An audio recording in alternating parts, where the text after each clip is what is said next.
Oui, bien-aimés, bonjour, bonjour, peuple de Dieu. Bonsoir pour ceux qui sont dehors de notre pays, la RDC. Je vous bénis encore dans le nom merveilleux de notre Seigneur Jésus. Merci pour ce retrouvailles. Je bénis aussi ceux qui sont déjà en ligne. Et je bénis aussi ceux qui vont nous rejoindre. Merci pour votre disponibilité dans la présence du Seigneur. Voilà, nous voudrons passer un moment merveilleux avec le Seigneur. Que Dieu vous bénisse encore. Toi qui attends, toi qui veux te connecter, connecte-toi vite dans quelques minutes. Voilà, nous voudrons, avant que nous parlions un bon message ce matin, nous voudrons d'abord adorer le Seigneur dans une minute avec le bien-aimé que j'aime beaucoup, mon fils à moi, le clavériste international. Nous voudrons adorer le Seigneur avec mes enfants. Toi aussi qui vont nous rejoindre, adore ensemble avec moi, avec nous, parce que nous sommes dans la présence du Seigneur. J'aime, David a dit, je suis dans la joie. Alléluia. Quand on me dit, alors dans la maison de Dieu, toi qui es à la maison, au service, partout, vous retrouvez que le Seigneur vous bénisse. Alléluia. Robo Sakaya Baba.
Seigneur, que tu t'élèveras.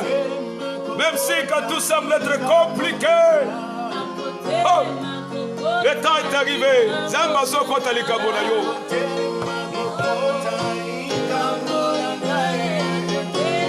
Robo Sakaya Baba. Sois connecté, bien-aimé. Sois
Merci Père de grâce parce que ce matin, tu dois manifester ta puissance ce matin, Jésus.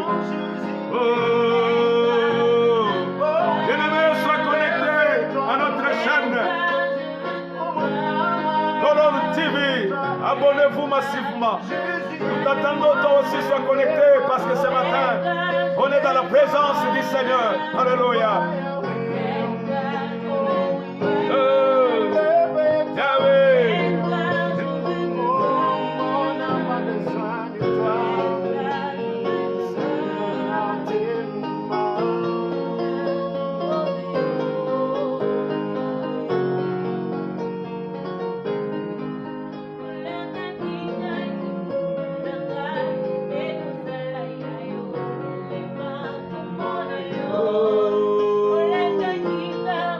Sakaya Baba, Alléluia. Alléluia.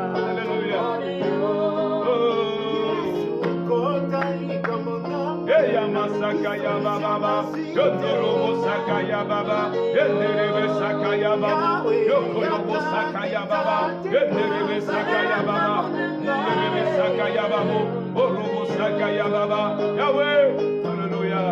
Merci Saint-Esprit, Dieu de gloire, nous te bénissons. Nous te rendons gloire, nous te glorifions. Eh, yes, Sunangai.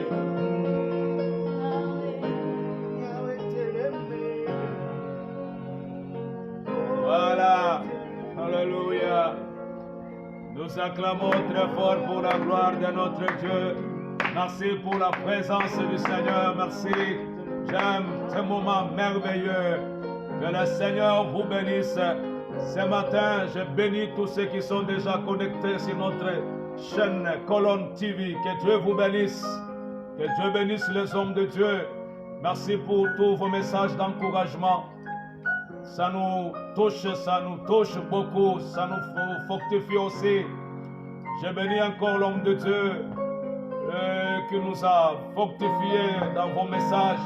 Je bénis le peuple de Dieu, particulièrement mes enfants de colonne de feu. Que Dieu vous bénisse. Dieu bénisse aussi ceux qui sont déjà connectés et ceux qui nous rejoignent, ceux qui sont en dehors de notre pays. Que la grâce du Seigneur, en tout cas, soit sur vous. Je vous bénis. Je bénis encore sans oublier mon père à moi que j'aime beaucoup, le révérend pasteur Nestor Mingina, que j'aime beaucoup. C'est sous son alliance que nous sommes en train de parler ces choses. Que le Seigneur encore bénisse tous les enfants de l'église moissonneur. Voilà, sans plus tarder, ce matin j'ai un bon message, je dis bien un bon message d'encouragement. J'aimerais encourager les gens qui semblent, qui se voient, qui sont dépassés, se posent beaucoup de questions. Alors sans plus tarder, je prévis ce matin que 3 textes qui vont nous aider à comprendre la pensée de Dieu que nous voudrons partager ce matin. Nous sommes dans le livre de Jean chapitre 11, le verset 39. Je pense que c'est un texte que tu as déjà prêché, homme de Dieu. On t'a déjà prêché, enfant de Dieu. Mais il y a une pensée que le Seigneur nous a mis à cœur que nous voudrions partager ensemble. Je suis dans Jean chapitre 11, le verset 39. Je lis au nom du Seigneur. Jésus, je commence par le verset 38. Jésus, de nouveau profondément indigné, s'est rendu au tombeau. C'était une grotte, une pierre fermée l'entrée. Jésus dit, enlevez la pierre. Marthe, la sœur du mort, lui dit, Seigneur, il sent déjà, car il y a 4 jours qu'il est là. Alléluia. Jésus lui dit, ne t'ai-je pas dit que si tu crois, tu verras la gloire de Dieu. Ils enlevèrent donc la pierre à l'endroit où les morts avaient été déposés. Jésus leva alors les yeux et dit, Père, je te remercie de ce que tu m'as écouté. Pour mon part, je savais que tu m'écoutes toujours, mais je parle à cause de la foule qui m'entoure, afin qu'ils croient que c'est toi qui m'as envoyé. Le visage enveloppé d'un linge, Jésus leur dit, détachez-les et amenez-les-moi. Voilà. Le deuxième passage, je suis dans le livre de Luc. Laissez-moi terminer mes 3 passages alors que je vais parler dans quelques minutes. Tu seras béni, consolé. Je suis dans Luc chapitre 7. Il y a encore une belle idée là-bas. Voilà, je suis. La Bible nous dit, le verset 11. Le jour suivant, Jésus alla dans une ville appelée Naïm. Ses disciples, en assez grand nombre et une grande foule, faisaient route avec lui. Lorsqu'il fut près de la porte de la ville, voici qu'on portait en terre un mort fils unique de sa mère qui était veuve. Beaucoup d'habitants de la ville l'accompagnaient.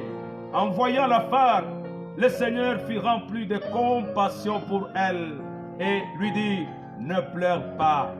Il s'approcha et toucha le cercueil. Ceux qui le portaient s'arrêtaient. Il dit, jeune homme, je te l'ai dit, lève-toi. Et le mort s'assit et s'est mis à parler.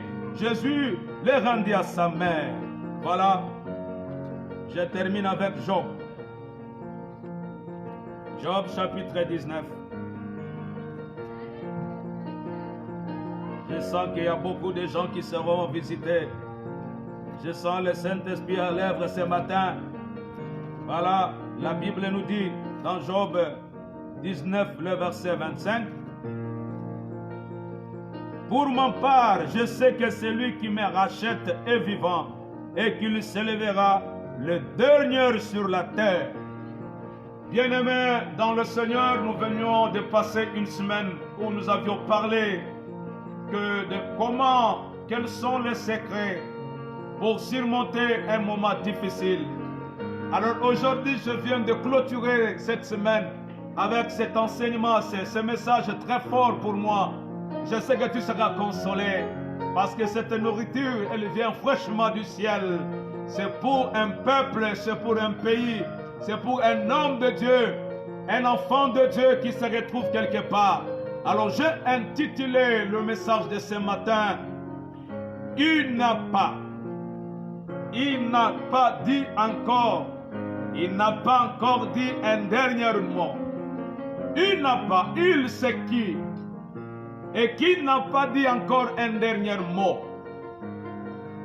Rappelez-vous, je vous avais parlé d'un thème très important en disant, il est venu libérer les captifs. Le il là, ce n'est pas le pasteur, ce n'est pas le membre de ta famille, ce n'est pas le président, ce n'est pas qui que ce soit, l'homme fort de votre famille, mais le il, c'est Jésus-Christ de Nazareth. Il n'a pas dit encore un dernier mot.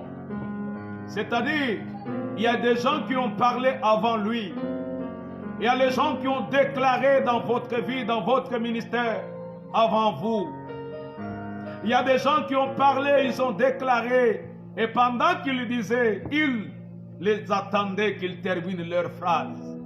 Je suis venu ce matin dire à quelqu'un, mon Dieu n'a pas encore dit un dernier mot. Alléluia.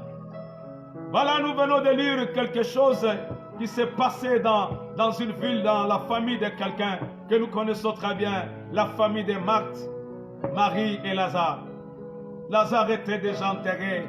Nous connaissons très bien ce qui s'était passé. C'était une famille que Jésus aimait beaucoup. J'ouvre une parenthèse pour dire à quelqu'un, l'amour de Dieu n'exclut pas que tu peux passer un moment difficile. Mais quand tu passes des moments difficiles, Dieu, c'est celui qui a un dernier mot. Je suis venu dire à quelqu'un, peu importe la famille où tu viens, où tu es, peu importe dans le pays où tu te retrouves, et qu'il y a des gens, qui ont conspiré, ils ont déclaré, ils ont parlé, les membres de la famille Ils ont dit certaines déclarations dans votre vie. Je suis venu te dire, Dieu n'a pas encore dit son dernier mot. Alléluia. Bien-aimés dans le Seigneur, on a déjà enterré Lazare. Il a fait déjà 4 jours. Pour les gens de cette époque, pour Marthe et Marie, c'est déjà fini. Et pour les gens de cette ville, c'est déjà fini. Oui, c'était fini selon les hommes. Mais selon Dieu, c'est celui qui avait un dernier mot à dire. Je suis venu dire à quelqu'un, bien-aimé, peu importe les hommes, la famille, le pays, mon Dieu n'a pas encore dit un dernier mot dans ta vie. La vie peut être quelquefois injuste. Lorsque vous regardez dans la vie, ça peut être quelquefois injuste avec toi. Lorsque tu regardes tout autour de toi, tu dis non, pourquoi? Ça peut être parfois injuste avec toi. Le nombre que tu as rencontré dans votre vie, il y a de nombreuses difficultés, bien-aimés dans le Seigneur, que tu as rencontrées en votre vie. Et ces difficultés à désorienter. Il a donné, ces difficultés t'ont mené à une orientation qui ne convient pas par rapport à ce que tu attendais. Certaines choses, situations, événements que tu as rencontrés et tu te poses des questions. Je suis enfant de Dieu, je suis serviteur de Dieu, mais pourquoi ces difficultés? Je suis venu te dire, je suis venu encourager un peuple de Dieu, que même si quand tu regardes que la vie est injuste, quand tu regardes ces difficultés, ça désorienté, une orientation qui ne te convient pas, tu es en train de vivre certaines choses qui ne te conviennent pas. Et lorsque ça arrive, tu as l'impression que tout ce qui arrive, tous ceux qui sont tout autour de toi, que tout est fini pour toi. Lorsque tu regardes ces choses, tu regardes des situations qui t'arrivent, bien-aimé. Il y a des gens, malgré qu'ils parlent, ils prient en langue, ils prêchent comme je prêche. Il a l'impression que tout est fini. Je suis venu te dire, tout n'est pas encore fini. Parce que Dieu n'a pas encore dit un dernier mot. Tu es révoqué au service. Tu es révoqué. On t'a chassé dans les mariages. L'homme t'a répudié. L'homme t'a dégoûté. Je suis venu te dire, ce n'est pas encore fini. Je t'avais enseigné en disant, il y a une vie au-delà des extrêmes, bien-aimé. Parce que les choses vont mal en pis. Quand tu regardes ça, tu regardes tout autour de toi. Tu dis, je prie le Seigneur. Je sers, je prophétise, je prêche, j'interprète. Oui, c'est bien. Mais quand tu regardes, tu as l'impression que tout est fini. Lorsque Marthe et Marie, après avoir enterré Lazare, elles avaient l'impression que tout est fini. Oui, c'était fini selon leur manière de concevoir, selon la logique. C'était fini pour eux, mais Dieu n'avait pas encore dit un dernier mot. Voilà celui qui avait un dernier mot. Lorsqu'il arrive, il est arrivé dans cette famille. Il a posé la question, où l'avez-vous mis? On l'a montré. Et il a dit, enlève la pierre. On a enlevé la pierre. C'est lui qui a un dernier mot. Bien-aimé, je suis venu te dire ce matin, mon Dieu, c'est lui qui a un dernier mot. Même si les gens de ce monde, même si l'envoûtement, la sorcellerie, l'occultisme t'a enterré, on a enterré votre vocation, on a enterré votre étoile, sachant très bien, Dieu va parler. Dieu a un dernier mot dans votre vie, bien-aimé. La déception dans la vie est visible partout. Dans tous les domaines, la déception est visible sous toutes ses formes et bien d'autres encore. Lorsque nous regardons, il y a beaucoup de déceptions dans la vie. La déception est visible. Tout ce que tu fais, ça t'est dessus. Il y a une déception qui est visible. Mais je suis venu te dire, peu importe toutes ces formes de déception, quand tu regardes, c'est visible. Voilà la première leçon. La femme, quand elle a, la femme veuve, les gens qui l'entouraient, c'était une déception qui était visible. Parce que l'enfant où elle espérait, le fils unique, peut-être toi aussi tu espérais à un mari qui tu pensais que c'était fini pour lui. Parce que le fils unique était un réserve pour la femme. L'enfant était déjà décédé. C'était fini, bien-aimé. Les gens l'accompagnaient déjà pour l'enterrer. Les gens accompagnaient la veuve. Il y a des gens qui se moquaient d'elle. Il y a des gens qui l'encourageaient. Je suis en train de te dire, quand la chose est arrivée, quand ces circonstances sont arrivées, les gens commencent à se moquer de toi. Elle a perdu le mariage. On l'a chassé dans les mariages. On l'a chassé au service. Je suis venu te dire, ne te décourage pas. Ne t'inquiète pas. Ne te sous-estime pas. Mon Dieu, il n'a pas encore dit un dernier mot. Celui qui a un dernier mot dans ta vie, c'est le Seigneur Jésus. C'est pourquoi Job nous dit, le Dieu, je sais une chose. C'est lui qui m'a racheté. C'est lui qui rachète le vivant. Il s'élèvera. Oui, je prie mon Dieu qu'il se lève ce matin dans votre mariage. Qu'il se lève ce matin. Peu importe que ton mari est pris en otage. Peu importe que tu es en train de vivre des oppressions dans votre mariage. Dieu va s'élever. Mon Dieu va s'élever. Il s'élèvera le dernier jour et il parlera un mot. Que Dieu parle un mot dans votre mariage. Bien-aimé, la première leçon que tu dois retenir ce matin, j'en ai que 5 leçons. La première leçon, Dieu ne consulte jamais le passé d'un homme. Dieu ne consulte jamais le passé de l'homme pour déterminer son futur. Lorsque Dieu veut déterminer ton futur, il ne peut jamais consulter ton passé. Pourquoi? Car c'est à lui, celle qui revient le dernier mot à ce qui concerne les destinées des hommes. Bien-aimé, c'est Dieu seul qui lui revient. Il est seul capable, qu'il a un dernier mot à ce qui concerne votre destinée. Quand Dieu veut faire quelque chose, retenez bien.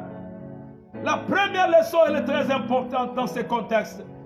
Lorsque Dieu veut agir, lorsque Dieu veut faire quelque chose, il ne consulte jamais ton passé. Il ne consulte jamais ton passé pour déterminer votre futur.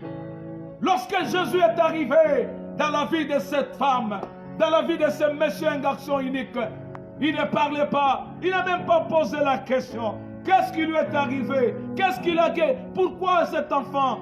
Jésus n'avait même pas posé la question à sa mère. Bien-aimé, quand Dieu veut faire quelque chose, quand Dieu veut déterminer ton futur, il n'a pas besoin de fouiller le passé. Il n'a pas besoin de consulter ton passé. Je suis en train de dire à quelqu'un, lui-même a parlé dans Ésaïe 48. Il dit, ne pensez plus aux événements passés. Bien-aimé, ton passé est déjà passé. Lorsque Dieu veut te consulter, Dieu veut faire quelque chose, il n'a pas besoin de consulter ton passé pour déterminer. Je suis venu dire à quelqu'un, si ton passé a été amer, si tu avais une passé compliquée, cela ne peut jamais arrêter que Dieu change votre futur. L'enfant était déjà décédé. Jésus n'avait même pas consulté le passé de Lazare. Quand tu veux faire quelque chose, quand tu veux déterminer ton futur, aujourd'hui les gens, quand ils veulent faire quelque chose pour toi, ils doivent fouiller le passé. Mais dans la volonté de Dieu, ce matin Dieu a eu compassion lorsqu'il a vu cette femme. La femme, elle pleurait amèrement. Pourquoi? Parce que l'enfant unique est parti. Jésus a eu compassion. La compassion de Dieu lui pousse à déterminer ton avenir. Bien-aimé, même si hier on t'a répudié, même si hier tu as eu la déception, même si hier tu n'avais pas eu une bonne vie, oui, que mon Dieu parle lorsqu'il veut parler dans votre vie. Lorsqu'il veut faire quelque chose, bien-aimé, il n'a pas besoin de voir ton passé. Je suis en train de t'informer. Je prophétise sur quelqu'un que mon Dieu fasse quelque chose. Il va faire quelque chose pour que tu puisses oublier ton passé. Et les gens seront étonnés de voir. Tu seras ressuscité. Mon Dieu, ce matin, il compassion de nous en voyant, bien-aimé, ce que les gens disent de toi. En voyant ce que les gens parlent de toi. Votre destin, votre destinée ne dépend pas de ton passé. La femme, elle n'avait plus encore de l'espoir à son temps. Elle n'avait plus encore de l'espoir à son temps. Bien-aimé dans le Seigneur, Dieu a mis des réjouissances là où il y avait le malheur. Quand Jésus est arrivé, il a dit à ceux qui transportaient ce cercueil, il a touché au cercueil, il a déclaré: jeune homme, lève-toi. Je prie mon Dieu que les gens qui t'ont transporté, la stérilité qui t'a transporté, la déception qui t'a transporté, bien-aimé, ce matin, que Jésus touche ces choses-là. Il va toucher, il va arrêter les gens qui t'ont transporté. Il n'a pas besoin de consulter ton passé. Il n'a pas besoin de consulter votre famille. Il n'a pas besoin de consulter de là où tu veux. Mais il a un mot à déterminer votre avenir. Il a un mot à déterminer votre destinée. C'est pourquoi je te dis, ta destinée n'est pas entre les mains de la grande sorcière de votre famille. La destinée n'est pas entre les mains de l'homme fort de votre famille. Mais c'est lui qui détermine ton futur. Ce n'est même pas ton mari. Ce n'est même pas celui que tu penses. Mais c'est lui qui détermine ton avenir. Je sais une chose, mon Rédempteur est vivant. Oui, que Dieu s'élève dans votre mariage. Que Dieu t'élève là où tu vois que, bien-aimé, ça ne marche pas. Bien-aimé dans le Seigneur, Jésus a mis le réjouissance, bien-aimé, certainement dans son malheur. La femme voyait le malheur. Mais lorsque Jésus a dit: jeune homme, lève-toi, là où il y avait le malheur, la détermination, la destinée de ce petit garçon était entre les mains, le dernier des mots de Jésus. Oui, que Jésus parle ce matin dans votre mariage. Les choses vont s'arrêter, bien-aimés. Pourquoi? Parce que la femme voyait que tout était déjà terminé. Mais Dieu n'avait pas encore dit un mot. Lorsque tu regardes, tout est déjà fini. On recommence même à arriver au cimetière. Mais ce que j'aime de Dieu, c'est quoi? La Bible dit, c'était déjà à la fin de la ville. On devrait sortir déjà en dehors de la vie. Pas pendant que je parle, quand tu te regardes, tu es déjà à la fin de votre mission, à la fin de votre vie. Tu as déjà 35 ans, tu as déjà 45 ans. Je ne sais pas l'âge auquel tu as. Tu as déjà faim à la fin de votre mission. Mon Jésus va arriver. La Bible me dit, Pierre, il a travaillé toute la nuit sans rien eu. Il commençait déjà à se décourager. Il commençait déjà à nettoyer le filet. Je parle à un prophète. Je parle à un serviteur de Dieu. Ne nettoie pas le filet. Ne nettoie plus encore le filet par la pêche continue. La Bible dit qu'il y a de l'espérance pour ceux qui... Je suis venu te dire, ton passé, Dieu n'a pas besoin de consulter. Mais quand il veut déterminer, parce que c'est lui qui a un dernier mot. Il n'a pas encore dit, les choses vont changer. Les choses vont changer. Toi qui ne donnes pas la naissance, tu donneras la naissance. Toi tu n'as pas le travail, tu donneras le travail. Parce que Dieu a un dernier mot dans ta vie. Il a un dernier mot. Quand il a parlé, bien-aimé, les gens ont allé enterrer. C'était fini pour Lazare. Mais il a dit, Lazare sort. Le mort sortit. Le pied, le visage enveloppé. Jésus a dit, déliez-les. Ce matin, ton étoile était enveloppée. Votre ministère était enveloppé. C'est ce matin, Dieu dit de te délier. C'est lui qui a un dernier mot à dire dans ta vie. C'est le Seigneur Jésus. Qu'il parle ce matin. Crois ma soeur, crois mon frère. Ne te sous-estime pas, ne t'inquiète pas. Même si quand tu regardes dans ton mariage, ce que tu pensais, ça devrait être c'est compliqué pour toi. Mais je suis venu te dire, Dieu a un dernier mot à dire dans votre mariage. Et ce matin, il parle. Lorsqu'il parle, les choses vont changer. Lorsqu'il parle, ce qui est impossible deviendra possible. Tu n'as pas besoin de te référer dans le passé. Ce qui est passé est déjà passé. Si hier ça n'a pas tenu, mon Dieu va faire une chose nouvelle. Ne la reconnaît-elle pas? La chose nouvelle, elle est déjà partie de quelque part. Il y a un bon mariage qui t'attend. Il y a un bon service qui t'attend. Il n'a pas besoin de consulter ton passé. Parce qu'il pense que s'il consultera ton passé, bien-aimé, quand il va déterminer ton avenir, ton futur entre les mains du Seigneur. Lisez bien les Écritures. Tous les hommes de Dieu que Dieu a élevés, que Dieu a bénis, que Dieu a soutenus, quel était leur passé? Ils avaient une passé compliquée. Ils avaient une vie passée compliquée. Mais Dieu les a élevés. Je dis à quelqu'un que mon Dieu ce matin, à dater d'aujourd'hui, si tu crois et tu es connecté à ces messages, le Seigneur va changer ton futur. Le Seigneur va changer ton avenir. Ta destinée n'est pas entre les mains de ces marabouts. N'est pas entre les mains de qui que ce soit, ces féticheurs, ces grands sorciers de votre vie. Ta destinée est entre les mains du Seigneur. Voilà la deuxième leçon pour terminer mon message. Il y a des vies, il y a des destinées qu'on ne peut pas enterrer, qu'on ne peut pas arrêter. La vie, bien-aimée dans le Seigneur, il y a des destinées. Oh, je prie mon Dieu.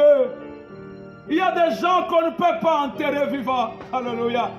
Il y a des vies de gens qu'on ne peut pas arrêter, qu'on ne peut pas enterrer. La Bible me dit, quand Jésus est entré en scène, lorsque mon Jésus entre ce matin en scène dans la destinée de quelqu'un, eza bavi mosusu bakoki jamais kokunda bango, bakoki jamais ko arrêter bango, abesu ko bashimamisha pana. Bien-aimé, quand mon Jésus entre en scène, alléluia, quand il entre en scène, il a tout changé. Il y a des gens qu'on ne peut pas arrêter. Je prie mon Dieu que ta vie bien-aimée est sur le point de changer de direction. Le garçon l'a mené déjà pour l'enterrer. Mais Jésus est entré en scène. Lorsque Jésus est entré en scène, il a changé la direction. Il a changé la direction. Et quand il a changé la direction, là on allait pour l'enterrer. Il a dit, femme, voici ton enfant. Alléluia. On a remis à Jésus son enfant. C'est pourquoi je suis en train de prier mon Dieu, que votre vie est entrée au point de changer de direction. Ainsi parle le Seigneur. Les gens t'enterraient, disaient, tu n'auras pas de mari, tu n'auras pas des enfants, c'est fini pour toi. Je suis en train de te dire, tu n'es pas de ces gens-là qu'on peut arrêter, tu n'es pas de ces gens-là qu'on peut enterrer. D'ici peu, ce mois ne terminera pas. Jésus va changer la direction. Ta vie est au point de changer de direction. Ainsi parle le Seigneur. Rien ne pourra entraver l'exécution des degrés divins. Je suis en train de te dire, homme de Dieu. Je suis en train de te dire, mon frère. Rien ne peut, bien-aimé, changer. Rien ne peut entraver l'exécution de Dieu pour que ce garçon puisse être ressuscité. Marqué, il sent déjà. Ça fait 4 jours. Ça fait combien d'années tu es dans les mariages, tu n'as pas d'enfant. Ça fait combien d'années tu attends le mari, ça ne vient pas. Les services, bon, combien d'années tu as le même grade, toujours sergent, caporal. Je suis venu te dire, cela ne peut jamais entraver l'exécution d'un degré de Dieu. Et ce matin, Dieu est en train de signer un degré pour toi. Ce matin, Dieu est en train de faire quelque chose, bien-aimé. Je suis en train de te dire ce matin, le nombre de tes ennemis, les sorciers qui t'entourent dans votre famille, ne peuvent jamais entraver le degré de Dieu dans votre vie. Oh, bien-aimé dans le Seigneur, je prie mon Dieu, la vie de ces gens-là, que tu fais partie des gens qu'on ne peut pas arrêter. Je dis à quelqu'un, ta vie ne sera pas enterrée. Tu ne seras pas enterré comme les autres. Si on avait enterré Lazare, mais ces garçons, au point même qu'ils devaient finir la vie, l'homme est arrivé. L'homme du moment est arrivé. Jésus de Nazareth. Il dit, arrêtez-vous. Je ordonne maintenant ce matin à tous ces gens qui t'ont transporté de s'arrêter dans votre vie. Pourquoi? Parce que Jésus, c'est lui qui a un dernier mot à dire dans votre vie. Bien-aimé dans le Seigneur, ne te sous-estime pas. Même si ça fait longtemps, la mort, la déception, premier mari, deuxième mari, troisième mari, crois-moi que cela va finir. Parce qu'il y a quelqu'un qui a un dernier mot à dire dans votre mariage, dans votre ministère. Même si les partenaires sont partis, même si les gens qui t'espéraient, ils ne font plus encore quelque chose. Crois, bien-aimé, aussi longtemps que tu gardes l'alliance, mon Dieu n'a pas encore dit un dernier mot. Il te s'élèvera. Que mon Dieu s'élève, même les derniers. Pourquoi les derniers? Il attend que tout finisse à mettre leur point. Tikabangoba tiaba point. Tikabangoba loba. Okobotate. Okobalate. Okosalabongote. Mais quand mon Jésus arrive, il n'efface jamais ce point-là. Il met une virgule pour dire aux gens, vous avez parlé. Mais nanusilité, celui qui a un dernier mot, c'est Yoshua Mashiach. Qu'il parle.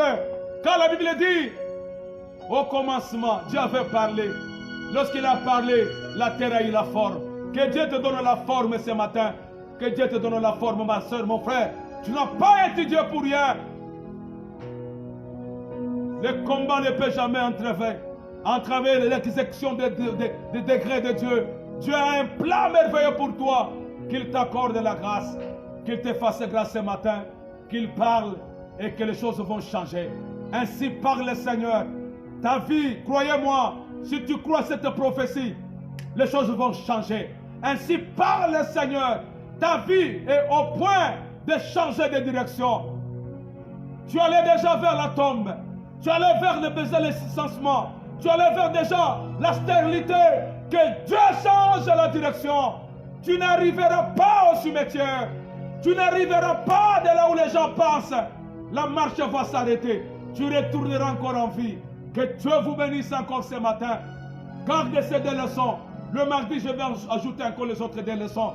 Et tu dois comprendre que Dieu est vivant. Et celui qui a un dernier mot, ce n'est pas ton père, ce n'est pas ton pasteur, ce n'est pas ton mari, ce n'est pas ton enfant, mais c'est Dieu. Que le Seigneur vous bénisse encore. Que Dieu vous comble encore de sa bénédiction. Merci beaucoup. Merci mon Dieu. Merci mon frère. Merci pasteur pour ces 45 minutes que tu m'as donné pour écouter ce message. Oui, Dieu parle. Il va parler dans votre vie. C'est la voix de votre humble serviteur de Dieu, le prophète Moïse. En direct, c'est notre chaîne Colonne TV.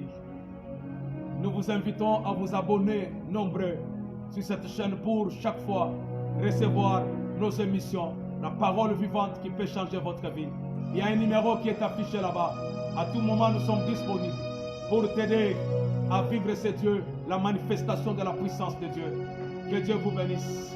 En direct de Kinshasa, la capitale de la RDC, sur commune d'Engaliema, avenue République numéro 14.